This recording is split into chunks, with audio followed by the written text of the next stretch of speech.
성 어거스틴에게 제자로 삼아달라는 사람들이 많았다고 합니다. 그래서 어느 날 그 사람들을 한데 모았어요.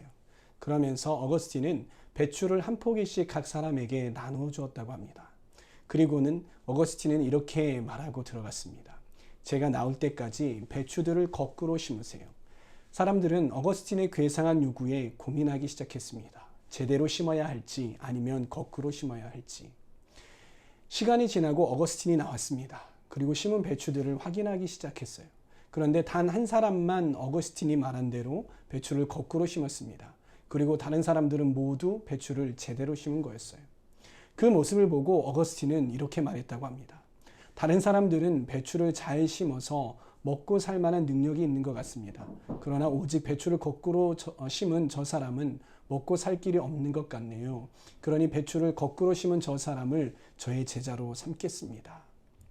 합리적으로 배추를 올바르게 심었던 사람들은 제자가 될 수 없었습니다. 그러나 어거스틴의 말대로 배추를 거꾸로 심은 사람만 제자가 될 수 있었던 겁니다. 우리에게 예수 그리스도의 제자가 될 수 있는 덕목들이 참 많아요. 그러나 순종은 그 중에서도 제자의 기본 중에 기본이 되는 자세인 것입니다. 지난 2주간 우리는 권위에 대해서 알아보았습니다. 이번 시간에는 권위에 대한 순종에 대해서 함께 알아보려고 합니다. 여러분, 순종이라는 말은 귀 기울여 듣고 이를 그대로 따르는 일이라고 합니다. 그래서 순종이라는 말은 권위의 자신을 굴복시키는 것입니다. 그러나 억지로 하지 않고 헌신하며 따르는 것이에요. 순종을 설명할 때 항복한다는 표현을 쓰기도 하고요. 자신을 양보한다는 표현, 그리고 자신을 내어준다는 표현을 쓰기도 합니다. 순종이라는 주제를 대할 때 우리가 가장 먼저 생각해 보아야 할 것이 있습니다. 그것은 무엇이냐면 누구에게 순종하느냐라는 것입니다. 여러분, 우리는 아무 대상에게나 순종해서는 안 되는 것입니다. 우리가 순종해야 할 명확한 대상을 우리는 알아야 하는 것이에요. 우리가 순종해야 할 대상 첫 번째는 우리는 하나님께 순종해야 하는 것입니다. 하나님은 왜 사울 왕을 버리셨을까요? 여러분 기억나십니까? 하나님은 사울 왕에게 아말렉을 모두 진멸하라고 말씀하시죠. 그러나 사울 왕은 하나님의 말씀에 순종하지 않았습니다. 그때 사무엘 선지자가 사울 왕에게 찾아와서 이렇게 말합니다. 사무엘상 15장 22절. 사무엘이 나무랐다. 주님께서는 어느 것을 더 좋아하시겠습니까? 주님의 말씀에 순종하는 것이겠습니까? 아니면 번제나 화목제를 드리는 것이겠습니까? 잘 들으십시오. 순종이 제사보다 낫고 말씀을 따르는 것이 순양의 기름보다 낫습니다. 사울 왕이 하나님의 말씀에 순종하지 않았기 때문에 하나님은 사울 왕을 버리셨던 겁니다.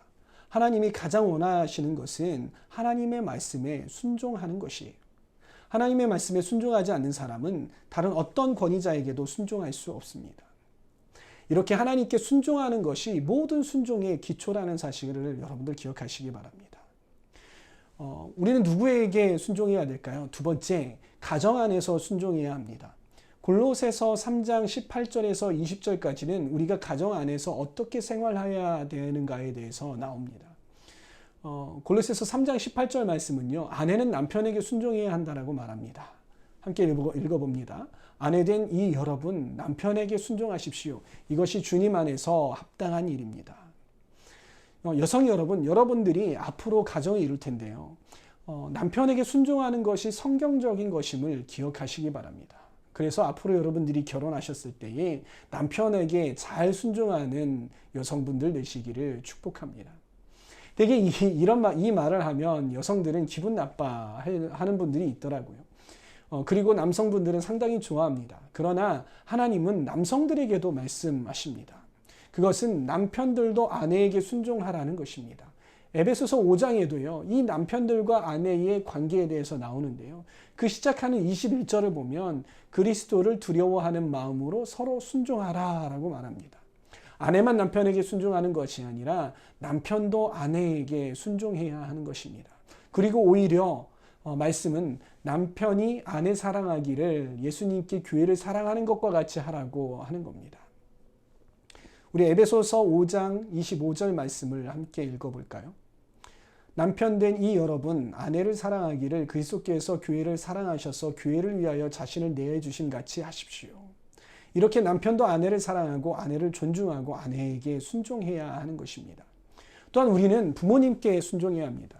골로새서 3장 20절 말씀은 자녀된 이 여러분 모든 일에 부모에게 복종하십시오. 이것이 주님을 기쁘게 해드리는 일입니다. 이렇게 이야기를 하고 있어요. 말씀은 부모에게 우리는 복종해야 한다고 말하고 있는 것입니다. 우리가 부모에게 순종할 때 하나님은 기뻐하신다라고 말씀하셔요. 또 시편은 뭐라고 말하냐면 부모를 공경하는 것이 장수의 비결이다라고 말하는 것입니다. 이처럼 성경은 우리가 부모에게 순종할 것을 말하고 있고 강조하고 있다는 것이에요. 이렇게 우리는 가정 안에서 아내는 남편에게, 남편은 아내에게, 그리고 자녀는 부모에게 순종해야 한다는 것입니다. 세 번째, 우리는 누구에게 순종해야 할까요? 그것은 우리는 영적 리더에게 순종해야 합니다. 히브리서 13장 17절 말씀을 함께 읽어보도록 할까요? 여러분의 지도자들의 말을 곧게 듣고 그들에게 복종하십시오. 그들은 여러분들의 영혼을 지키는 사람들이요. 이 일을 장차 하나님께 보고 드릴 사람들입니다. 그러므로 여러분은 그들이 기쁜 마음으로 이 일을 하게 하고 탄식하면서 하지 않게 해주십시오. 그들이 탄식하면서 일하는 것은 여러분에게 유익이 되지 못합니다. 우리에게 있어서 영적인 리더가 누구일까요, 여러분? 그것은 우리 교회의 목사님이나 전도사님이 될 수 있습니다. 또 여러분들의 선생님이 될 수 있고요. 좀 더 확대하자면은 우리는 우리의 임원들이 될 수 있습니다. 우리는 이런 리더들에게 순종해야 합니다. 하나님께서는 질서의 하나님이신 거 여러분 아시나요? 그래서 하나님은 하나님이 주신 권위의 질서를 통해서 영적인 것들을 공급하십니다. 영적인 리더들은요, 능력이 많고 적고를 떠나서 모두 여러분들의 영혼들이 잘 되기를 위해서 일하고 있습니다. 말씀은 영적 리더들은 여러분들의 영혼을 지키는 사람들이라고 말합니다. 그렇기에 여러분들이 영적인 리더에게 순종할 때에 여러분들에게 유익이 되는 것입니다. 영적 리더에게 순종할 때에 주님이 주시는 축복을 우리는 받아 누릴 수 있게 되는 것이죠. 그렇지 않으면 우리는 영적으로 메말라 가게 되는 것입니다. 저는 목회를 하면서 리더와 문제가 생겼을 때에 그 사람이 얼마나 영적으로 메말라 가는지를 참 많이 보았던 것 같아요. 그래서 우리는 영적인 리더들의 마음에서 탄식이 나지 않게 해야 하는 것이에요. 잘 순종해야 되는 것입니다. 그게 우리에게 유익이라는 것을 여러분 잊지 마시기를 부탁드립니다. 네 번째, 우리는 세상 권위자에게 순종해야 합니다. 권위에 대해서 우리가 나누었을 때에 세상의 권위도 하나님께서 주신 것이라고 말씀을 드렸습니다. 그렇게 우리는 세상의 권위에도 순종해야 하는 것입니다. 베드로전서 2장 18절 말씀을 함께 볼까요? 하인으로 있는 여러분, 극히 두려운 마음으로 주인에게 복종하십시오. 선량하고 너그러운 주인에게만 아니라 까다로운 주인에게도 그리하십시오. 이스라엘의 하인은 돈을 받지 못하고 노동력만 착취당하는 그런 존재가 아니었어요. 주인 밑에서 일을 하면서 이 임금을 받는 사람들이었습니다. 현대 한국 사회에는 이런 신분제도가 존재하지는 않지만 이 말씀을 고용주와 피고용인으로 적용하면 좋을 것 같습니다. 그래서 이 말씀을 좀 바꾸어 보면은요, 이렇게 바꾸어 보았습니다. 직원으로 있는 여러분, 극히 두려운 마음으로 직장 상사에게 복종하십시오. 선량하고 너그러운 상사에게만 아니라 까다로운 상사에게도 그리하십시오. 말씀처럼 우리는 직장 상사에게도 잘 순종해야 하는 것입니다. 여러분, 또 우리는 누구에게 순종해야 할까요? 세상 권위자 중에 통치자에게도 우리는 잘 순종해야 하는 것입니다. 로마서 13장 1절에서 2절 말씀을 함께 읽어보도록 합니다. 사람은 누구나 위에 있는 권세에게 복종해야 합니다. 모든 권세는 하나님께로부터 온 것이며 이미 있는 권세들도 하나님께서 세워주신 것입니다. 그러므로 권세를 거역하는 사람은 하나님의 명을 거역하는 것이요, 거역하는 사람은 심판을 받게 될 것입니다. 사도 바울은 이미 있는 권세들, 즉 세상의 통치자들도 그들의 권위도 하나님으로부터 온 것이다라고 말하고 있는 것입니다. 그러기에 이들에게도 복종해야 한다라고 말하고 있는 것이에요. 세상 권세자들에게도 복종할 수 있는 저와 여러분들 다 되시기를 부탁드립니다. 다섯 번째, 우리는 누구에게 순종할 수 있을까요? 서로에게 순종해야 합니다. 에베소서 5장 12절 말씀을 함께 봅시다. 여러분은 그리스도를 두려워하는 마음으로 서로 순종하십시오. 하나님은 각 사람에게 권위를 주셨다라고 제가 저번 시간에 권위에 대해서 나눌 때 말씀을 드렸어요. 그렇기 때문에 서로의 권위를 인정하고 존중해 주어야 합니다. 그리고 그 권위에 서로 순종해야 하는 것이에요.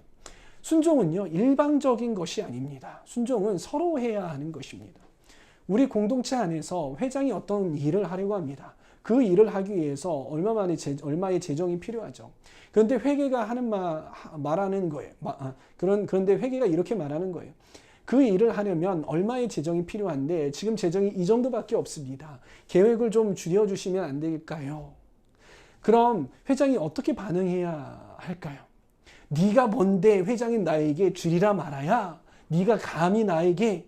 이렇게 하면은 안 된다는 것이에요. 이렇게 하면 공동체가 깨지게 되는 것이에요. 그럼 이 회장은요, 이 회장의 권위를 잘못 사용하는 것입니다. 권위는 공동체를 세우고 또한 개인을 세우기 위해서 하나님께서 주셨다라고 말씀했잖아요. 따라서 우리는 이렇게 서로의 권위를 존중해주고 세워줘야 돼요. 이렇게 회개의 권위에 순종해 주어야 하는 것입니다.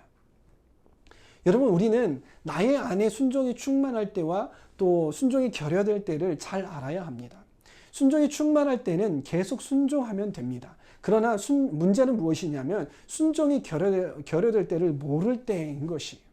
왜냐하면 바로잡을 수 없기 때문인 것입니다. 여러분, 우리는 나의 안에 순종이 충만할 때와 순종이 결여될 때를 알아야 합니다. 순종이 충만할 때는 계속 순종하면 되죠. 그러나 문제는 순종이 결여될 때를 모를 때입니다. 순종이 결여될 때를 모르면 바로잡을 수 없는 것이에요. 근데 우리 안에 순종이 없다는 것을 알면 우리는 바로잡을 수 있는 것입니다. 여러분, 순종이 결여되면 어떤 현상이 나타날까요? 순종이 결여될 때는 첫 번째 나타내는 현상은 첫 번째 권위자에 대해서 비판합니다. 압살롬이 아버지 다윗의 왕위가 탐나기 시작했습니다. 자신이 왕이 되고 싶었죠. 그때 압살롬이 했던 것이 무엇이었냐면 아버지에 대해서 비판한 것이었습니다. 사무엘하 15장 2절에서 3절 말씀을 함께 보도록 합시다.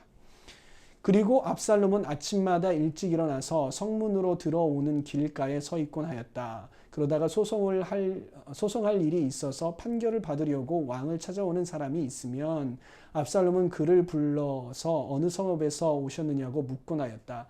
그 사람이 자기의 소속 지파를 밝히면 압살롬은 그에게 듣고 보니 다 옳고 정당한 말이지만 그 사정을 대신 말해줄 사람이 왕에게는 없소 하고 말하였다. 압살롬은 늘 이런 식으로 말하곤 하였다. 이 당시에는 왕이 재판을 해주었습니다. 그래서 백성들이 재판을 받으러 왕에게 찾아오는데 압살롬이 그 중간에 가서 그런 사람들을 가로채는 겁니다. 그리고 그들에게 왕에 대해서 부정적인 이야기를 계속했던 것입니다. 여러분, 이렇게 나도 모르게 내 입에서 권위를 비판하는 말이 나오고 있다면 그것은 내 안에 순종이 결여되었다는 사인인 것이에요. 하나님은 권위자에 대한 비판은 하나님을 비판하는 것이라고 강력하게 말씀하고 계세요. 우리가 권위자를 비판한다면 그것은 하나님을 비판하는 것이고 하나님을 대항하는 것임을 기억하시길 부탁드립니다. 여러분, 우리 안에 순종함이 메말라갈 때에 어떤 현상이 일어나나요? 권위자와 논쟁을 하기 시작을 합니다. 권위자를 비판하는 것들이 계속되다 보면 그 사람은 시야가 점점 좁아지게 됩니다. 왜냐하면 사탄이 그 사람을 점령하기 시작하기 때문이에요. 그러다 보면 감정이 먼저 앞서기 시작해요.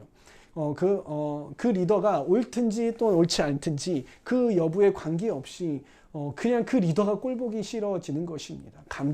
나쁜 감정이 생겨나는 것이죠. 리더가 하는 말에 이의를 달기 시작하고요.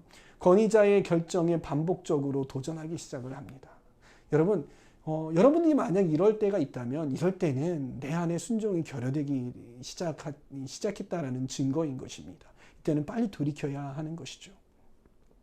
세 번째는요, 맡겨진 일을 대충 하려고 하는 마음도 순종이 결여되었을 때 나타나는 현상이라는 것입니다.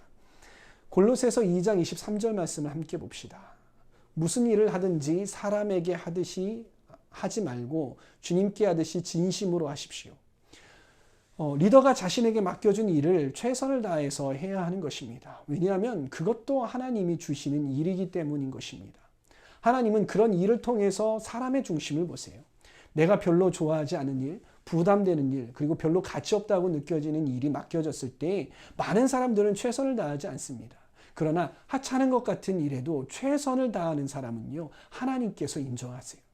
여러분, 다윗이 양을 칠 때에 최선을 다했듯이 우리도 맡겨진 작은 일에도 최선을 다해야 한다는 것입니다.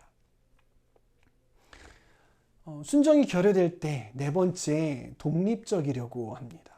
공동체 안에서 어떤 일을 할 때에는 리더와 잘 소통해야 하는 것입니다.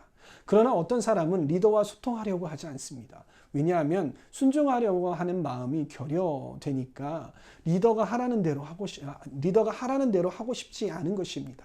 내가 하고 싶은 대로 결정하고 내가 하고 싶은 대로 하고 싶은 겁니다. 그러다가 문제가 생기게 되는 것이죠. 여러분, 제가 가장 경계하는 스타일의 사람들이 있습니다. 그건 말 안 하는 사람들인 것이에요. 차라리 와서 좀 딴지도 걸고요, 힘들다고 하는 사람들이 저는 고맙습니다. 왜냐하면 소통이 되기 때문이에요. 문제가 생겨도 함께 해결해 나갈 수 있습니다. 그러나 과하게 독립적인 사람은요, 문제가 생기면 혼자 끙끙 앓다가 나중에 감당할 수 없으면 최후 통보를 하고 떠나가 버립니다.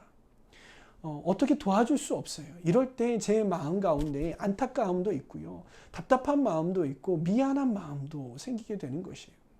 여러분, 이것도 순종이 결여되었을 때 나타나는 현상이라는 거 여러분 기억해 주시기 바랍니다. 말씀을 마무리합니다. 권위는 공동체를 세워나가고 질서 있게 운영하기 위해서 하나님이 주신 것입니다. 그리고 그 권위는 순종함으로 세워가게 되는 것이죠.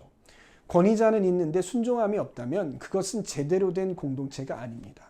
그런 공동체는 늘 뒷이야기가 난무하고 서로 다투고 그 공동체는 깨어지게 되는 것입니다. 그래서 순종은 건강한 공동체의 척도라고 할 수 있어요. 하나님의 말씀에, 서로의 권위에, 그리고 영적 리더의 권위에 순종함이 있다면 그 공동체는 건강한 것입니다. 다른 거 별로 보지 않아도 됩니다. 그러나 공동체 안에 순종이 결여되어 있다면 결코 건강할 수 없는 것이에요. 아무리 능력이 많고 위대한 일을 많이 한다 하더라도 그 공동체는 결단코 건강하다고 할 수 없는 것이에요. 그래서 우리는 서로에 대한 권위를 인정하고 서로 순종하는 공동체를 만들어 가야 하는 것입니다. 여러분, 제가 100년이라는 오랜 역사가 있는 교회에서 섬기면서 깨달은 것이 한 가지가 있습니다.